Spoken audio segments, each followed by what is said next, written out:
খাদ্যে বিষক্রিয়া, তার জেরেই অসুস্থ এক মানুষ। উত্তর দমদমের ১ নম্বর ওয়ার্ডের বাখরা অঞ্চলে রবিবার একটি অনুষ্ঠান ছিল। অভিযোগ, সেখানে খাবার খেয়ে রাতে অসুস্থ হয়ে পড়েন অসংখ্য মানুষ। শুরু হয় পেটের সমস্যা, জ্বর ও বমি। সকালে এলাকায় যায় পুরসভার মেডিকেল টিম, কিন্তু পরিস্থিতি আয়ত্তে আসেনি। অবশেষে সোমবার অসুস্থ অবস্থায় প্রায় ২০০ জনকে বেলেঘাটা আইডি হাসপাতালে ভর্তি করা হয়। বেসরকারি সূত্রে অসুস্থের সংখ্যা যদিও ২৫০। সোমবার রাতেই হাসপাতালে আসেন স্বাস্থ্য প্রতিমন্ত্রী ও স্থানীয় কাউন্সিলর। স্বাস্থ্য প্রতিমন্ত্রী জানিয়েছেন, অসুস্থদের মধ্যে কারো অবস্থা আশঙ্কাজনক নয়। মোটামুটি সমস্ত সিচুয়েশনটা আন্ডার কন্ট্রোল আছে।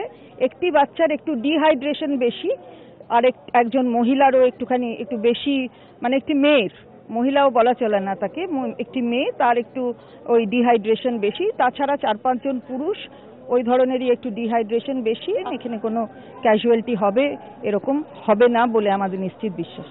একই সঙ্গে এত রোগী এসে পড়ে বেলেঘাটা আইডি হাসপাতালে একাধিক রোগীকে একই বেডে রাখতে হচ্ছে, ফলে অসুবিধায় পড়েছে হাসপাতাল কর্তৃপক্ষ। চিকিৎসকরা জানাচ্ছেন, খাদ্যে বিষক্রিয়া থেকেই এই অসুস্থতা।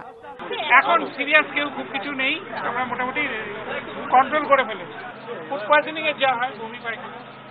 এত রোগী চিকিৎসার জন্য পর্যাপ্ত চিকিৎসক না থাকায় সোমবার রাতেই এনআরএস থেকে ২৫ জনের মেডিকেল টিম বেলেঘাটা আইডি হাসপাতালে যান।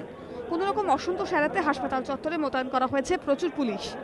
সুভাষ বৈদ্যের রিপোর্ট, এবিপি আনন্দ, কলকাতা।